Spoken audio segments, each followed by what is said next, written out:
ভাই, আমরা তো এখনকার জেনারেশনের ছেলেপেলে। আমাদের তো রাত ৩টা ছাড়া ঘুম আসে না, আর দুপুর ১২টা ছাড়া ঘুম ভাঙে না। আমরা কি বুঝবো বাস্তবতা কতটা কঠিন? তোমাদের আজ একটা গল্প বলি, শোনো। ১৯৯২ সালের কাহিনী। আমার বাবা তখন অনেক ছোট, সর্বোচ্চ গেলে ৫ থেকে ৭ বছর বয়স হবে। সেই সময় আমার দাদি, মানে আমার বাবার মা, মারা যায়।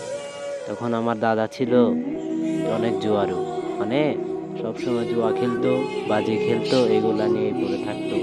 ছেলেরা কে কোথায় যেত তার কোনো খোঁজ রাখতো না। আমার বাবারা তখন ৩ ভাই ৪ বোন। তখন আর কি করবে? আমার বাবা ভাইদের মধ্যে সবার ছোট।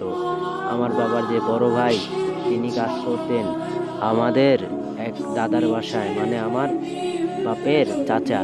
তাদের অর্থ সম্পত্তি অনেক ছিল, আমার দাদারও এক সময় ছিল। তিনি জুয়া খেলে সব ফুলে দিয়েছিলেন। সেই সময় আমার বাপেরা তাদের বাসায় গেছে, গিয়ে সকাল ৮টা থেকে বিকেল ৫টা পর্যন্ত কাজ করে একটা দুইটা রুটি পাইছে। ওইটা ৪ ৫ বোন ভাই বোন মিলে ভাগ করে খাইছে।